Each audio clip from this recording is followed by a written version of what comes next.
From impeachments to inaugurations, if it's a political story, we are on the scene.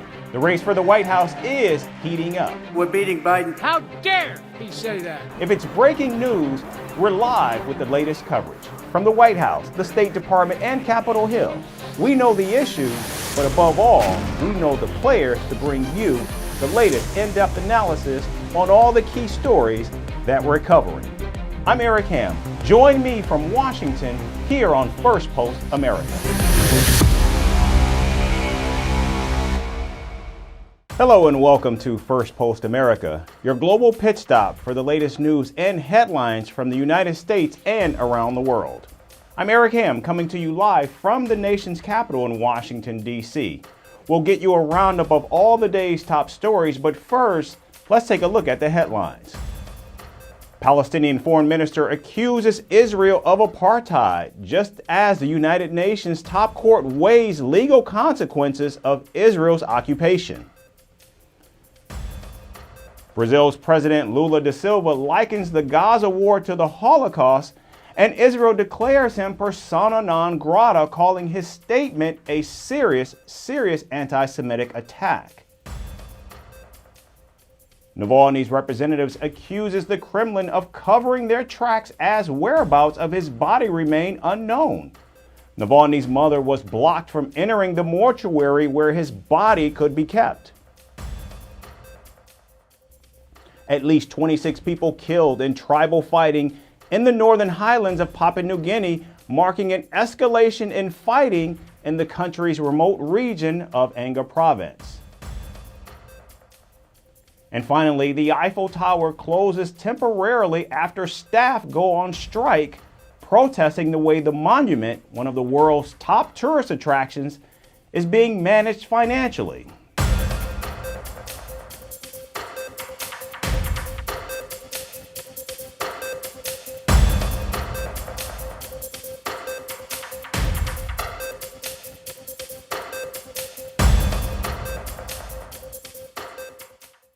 We begin in the latest with the Israel-Hamas war, and Israel has set a deadline for its offensive in Rafah. It says it will invade Rafah by the start of Ramadan if Hamas does not return the remaining hostages by then. Ramadan, the Muslim holy month, is expected to begin on March 10th. The Israeli government says Rafah, a Gaza city which lies on the Egypt border, is the last remaining Hamas stronghold in the Palestinian enclave. Just before Shabbat, I would like to send a message to the families of the hostages and to all the citizens of Israel. We will not stop until we return them in any way, as we proved last week. We will not stop even for one day until all our hostages are returned. And in any case, the war will continue until all of our goals are achieved. It is important that Hamas and its leaders know that they will not be in Gaza, neither over the ground nor under. Even with the month of Ramadan approaching, there is a possibility that it will continue. Either our hostages are returned or we will extend the war into Rafah, and we are preparing for that. We will act in cooperation with our partners in Egypt. We will evacuate the population and we will act. Now, Benny Gantz, a member of Prime Minister Benjamin Netanyahu's three-member war cabinet, said the offensive could be carried out in coordination with American and Egyptian partners and will seek to minimize the civilian casualties as much as possible. This is the first time Israel has set a deadline for its Rafah offensive, and it is the last major city not invaded by Israeli ground troops during the 4-month war. The city is housing at least 3/4 of the displaced Palestinian population, and hundreds of thousands of people who fled the fighting are sheltering in tent encampments. Now, Israel announced its Rafah offensive deadline despite growing international pressure. The United States and Western allies, as well as the United Nations, have all issued urgent appeals to Israel to call off its planned offensive in Rafah. This also included a direct appeal from U.S. President Joe Biden to Israel's Prime Minister Benjamin Netanyahu. For weeks, international mediators have sought to broker a truce that would pause fighting and involve the release of hostages in Hamas captivity. However, hopes of a ceasefire seem to be fading fast, and Benjamin Netanyahu has repeatedly called calls to hold off fighting, especially in Rafah. He has called demands by Hamas delusional. However, even if a deal is struck, he insists that the campaign to eliminate Hamas in Gaza will not be complete until clearing all of Rafah. This negotiation requires a firm stand. I must tell you, citizens of Israel, that until this moment, right up until this moment, the demands of Hamas are delusional. They want to defeat Israel. Of course, we will not agree to them. But when Hamas drops these delusional demands, we can move forward. Whoever is telling us that not to operate in Rafah is telling us to lose the war. I won't give it a hand. Meanwhile, diplomatic efforts led by Egypt, Qatar, and the United States are also stalling. In fact, Qatar said indirect talks in Cairo between Israel and Hamas had hit an impasse. Western and some Arab states have rejected suggestions that Hamas as an entity can be allowed a role in governing Gaza at the end of the war.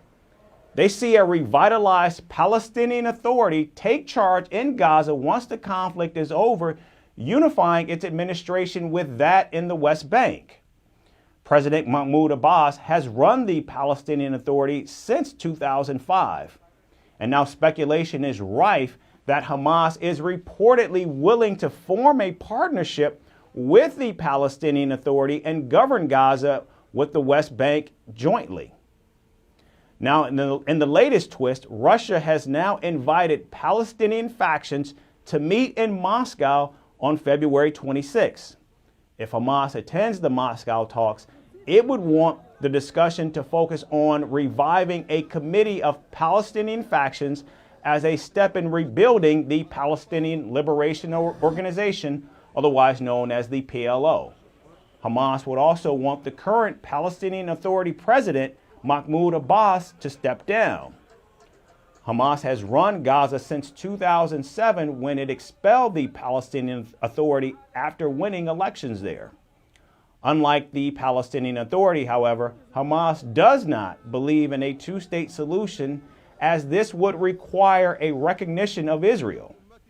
The Palestinian Authority was set up as part of the 1992 Oslo Peace Accords between Israel and the PLO. Many Palestinians now regard the Palestinian Authority as corrupt, undemocratic, and out of touch. And from the war in Gaza to the war in Ukraine, Russia has claimed complete control over the eastern Ukrainian city of Avdiivka. The fall of Avdiivka is the biggest gain for Russia since capturing Bakhmut just last May, and it comes just days ahead of the 2-year mark since this war began. Units of the center group of troops, under the command of Colonel General Andrei Mordevichev, took full control of the city of Avdiivka of the Donetsk People's Republic, which was a powerful defensive hub of the Ukrainian armed forces. As a result of offensive action, an area of about 32 square kilometers was liberated from the Ukrainian nationalists. Russia had stepped up efforts to capture the eastern industrial hub in October, and Russian forces launched multiple attacks from the west of Avdiivka in an all-out assault to capture the city. The intense fighting left Avdiivka devastated and inflicted many casualties. The victory now gives Russia full control of the area surrounding Donetsk, and some Ukrainian troops were reportedly holed up in a vast Soviet-era coke plant, one of Europe's biggest. Russia says its forces have taken full control of the plant, and Ukraine's 3rd Assault Brigade said Russian warplanes were dropping 60 bombs a day, relentlessly shelling the area near the Avdiivka coke plant and launching numerous waves of ground assaults. Video showed dense black smoke over the factory, said to be caused by burning fuel oil reservoirs. Russian media reported the Kremlin's forces were making extensive use of plane-launched glide bombs which fly at a shallow angle to batter Ukrainian positions. Russian President Vladimir Putin congratulated the military on what he said was an important victory. Now, Avdiivka has endured nearly a decade of conflict, and the capture holds particular symbolism for Russia as it was briefly taken in 2014 by Moscow-backed separatists, but was recaptured by Ukrainian troops. Russia says its troops were now pressing forward after the urban battle. The victory for the Russian troops came after a retreat by Ukrainian soldiers. Ukraine said it had withdrawn its soldiers to save troops from being fully surrounded. Kyiv's forces had struggled on the front line around Avdiivka in recent months due to both ammunition and personnel shortages. Dwindling ammunition has put Ukraine's hold on the front line in jeopardy.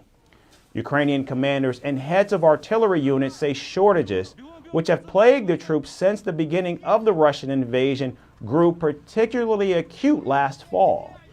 They say Russia is capitalizing on Ukraine's ammunition shortage. Ukrainian President Volodymyr Zelensky warned allies that an artificial deficit of arms for his country risks giving Russia massive breathing space. Zelensky also highlighted the need for artillery and long-range weapons. We can get our land back, and Putin can lose.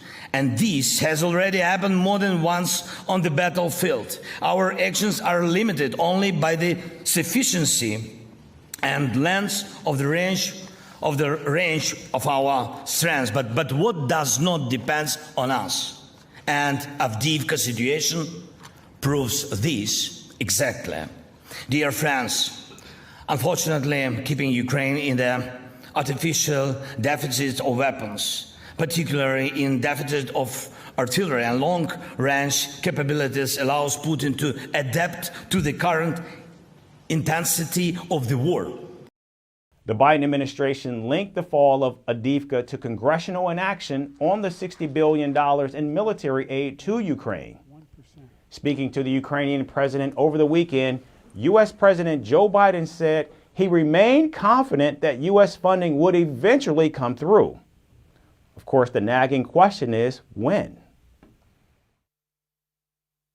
And here in the United States, where the race for the White House continues its twists and turns, closing in on the Republican presidential nomination, Donald Trump has made an unusual stop.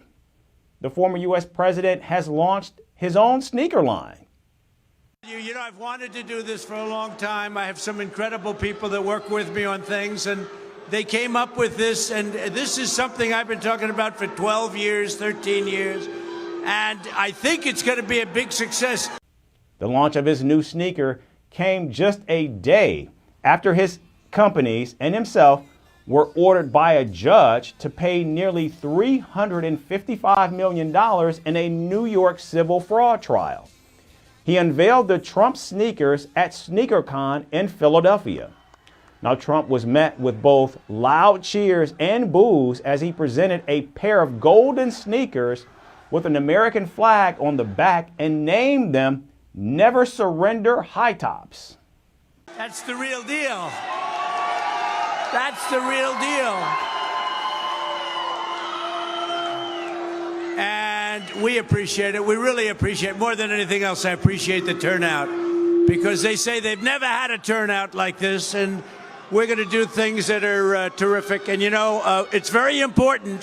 What's the most important thing? To go out and vote, right? We have to go out and vote. We got to get young people out to vote. And you're going to vote, and we're going to turn this thing around. This country's not doing so well. We're going to turn this country around fast. We're going to turn it around fast. A website listed the shoes for $399 and were soon sold out. In fact, according to the site, there were around 1,000 pair of the sneakers available for purchase. The website also sells other Trump-branded shoes and the Victory 47 cologne. He would be the 47th president of the United States if elected again. The website, however, says that it has no connection to Trump's campaign. And this isn't the first money-making venture Trump has announced since he launched his third campaign for the White House in 2022. In fact, last year, Trump reported making between $100,000 and $1 million from a series of digital trading cards that portrayed him in cartoon-like images. He has also released books featuring photos of his time in office. Now, apart from the $355 million fine for fraudulently inflating values of his properties, Trump has also been fined $83 million for defaming E. Jean Carroll. She had also accused Donald Trump of sexual assault. The Republican frontrunner has been fined roughly $438 million in just over the past 4 weeks. And adding insult to injury, last week, a New York State judge also set a date for Trump's criminal trial in the hush money case payment to begin in March. And of course, this will be the first time an ex-president and a presidential contender will be facing criminal trial. He addressed supporters for the first time since rulings in New York. Thanks to citizens like you, this November, the great state of Michigan is going to tell crooked Joe Biden, "You're fired. Get the hell out of here." The decision yesterday in New York, you may have read about it. Crooked judge, crooked judge. He's a crooked judge. By a radical left-wing judge, was a lawless and unconstitutional atrocity that sets fire to our laws like no one has ever seen in this country before. That happens in banana republics. It doesn't happen in this country. These people, they're not looking for justice. They only care about how to stop crooked Joe Biden's political opponent, that's me, and how to inflict as much pain as possible. But here we are. Now, the ex-president is visiting Michigan, which holds the state Republican primary just 10 days from now. Michigan will be a critical battleground state in the presidential election. In fact, whoever wins Michigan could control the White House. And now from the United States, we move to Africa, where in Senegal, protesters are keeping up the pressure on President Macky Sall. They want the country to hold elections as soon as possible. And this comes a day after the country's top court blocked the president's decree on postponement of elections. Hundreds lined the streets of the capital city, Dakar, chanting against the president, calling him a dictator. There were also protesters demanding the release of opposition leaders from jails. Our next report gets you all the latest from Senegal.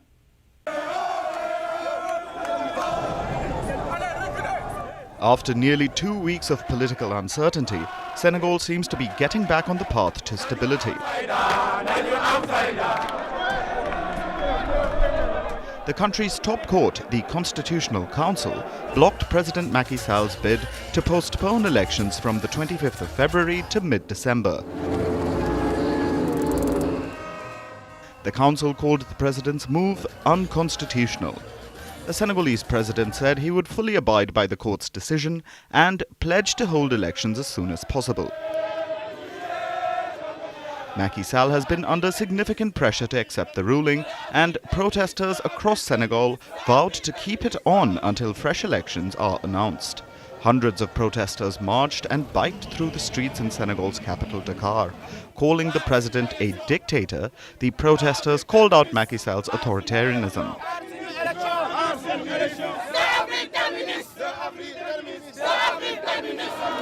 They carried flags and banners with messages such as "election by force." The protesters do not want Macky Sall's term to be extended beyond the 2nd of April. This is to say no to the postponement of the elections, because Macky Sall was democratically elected in this country. We chose him to lead this country and his term has ended. He should leave in peace, because we don't want the country to always be in chaos. It's not just words. Macky Sall needs to take action now in the direction of organizing elections before 2nd of April, which is the deadline. Beyond that, he is no longer president of Senegal. Protesting is the only way to exert healthy pressure on the government. When the people express themselves like this, we avoid certain extremes of violence or a coup. We must let the people express themselves. That's what it's for.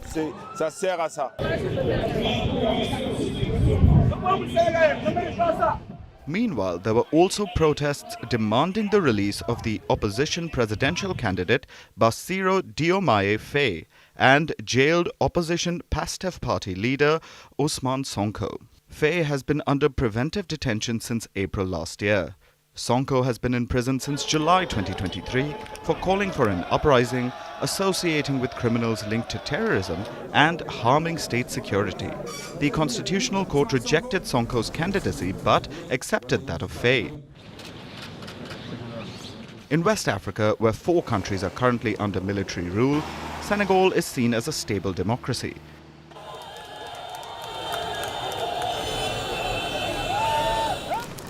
The country, however, plunged into deep political crisis after President Macky Sall pushed elections. Senegal witnessed its worst crisis in decades with deadly protests and internet cuts. Macky Sall, who came to power in 2012, has said he is not running for a 3rd term. Constitutionally, he is not allowed to run after completing 2 terms. Though the country's top court has overturned his decree on postponing elections, it is unclear when a date for the next election will be set and whether there would be changes to who is allowed to contest. And finally, in a bit of entertainment news, it looks like Oppenheimer has won the Barbenheimer debate in the awards categories. The Christopher Nolan film is on a roll ever since the entertainment awards season began. Its star, Cillian Murphy, has swept the British Academy Film Awards, or the BAFTAs, with 7 Golden Masks. Here's the highlights from the grand awards show held in London. The award season in the entertainment industry is in full swing. The latest extravaganza being the British Academy Film Awards, or BAFTAs. These awards are the holy grail in the British film industry. The red carpet was rolled out at the Royal Festival Hall in London, and accolades for the best work screened in theatres in 2023 were handed out. The 77th BAFTA Film Awards were a roller coaster of emotions, with sweet speeches and cheeky snubs. But shining like a supernova was Oppenheimer, sweeping the stage with 7 shiny awards. Christopher Nolan finally snagged his first BAFTA for Best Director, while Cillian Murphy conquered the Best Actor title for his stellar portrayal of J. Robert Oppenheimer. And actor Robert Downey Jr. won the Best Supporting Actor. The film is an epic biographical thriller of American physicist Oppenheimer, who is called the father of the atomic bomb for developing nuclear bombs during World War II. But it wasn't all about Oppenheimer's triumph. Poor Things strutted away with 5 awards, with Emma Stone securing the Leading Actress award. The film also won the awards for makeup and hair, costume design, and special visual effects. Now let's raise a glass to the Brits. The BAFTAs also celebrated their own, with The Zone of Interest winning the Outstanding British Film Award. The historical Holocaust drama also won the award for film not in the English language. The Jonathan Glazer directorial also took home the award for sound. But let's not forget the other winners. The underdogs who didn't win big but were still a part of the winning list. Davine Joy Randolph rocked the supporting actress category for The Holdovers. Mia McKenna Bruce soared high with the EE BAFTA Rising Award. 20 Days in Mariupol took home the Best Documentary Award. Anatomy of a Fall won for Original Screenplay. And American Fiction was awarded for Adapted Screenplay. While we celebrate the winners, let's spare a moment for the snubbed. Barbenheimer may have been the talk of the town, but Barbie got the cold shoulder at the BAFTAs with no awards. Killers of the Flower Moon also left empty-handed. However, both these films did quite well at the Golden Globes and the Critics' Choice Awards. Other hopefuls like All of Us Strangers and Saltburn also returned without the golden mask. The prestigious ceremony was attended by a star-studded audience. Prince William, the president of BAFTA, attended the event as part of his public duty. Tom Cruise was there via video link, and Michael J. Fox presented the award for Best Film. Indian actor Deepika Padukone attended the BAFTAs for the first time as a presenter, making it a truly memorable night. That's our show for today. We certainly thank you so much for watching, and we look forward to you tuning in again tomorrow. Thanks again.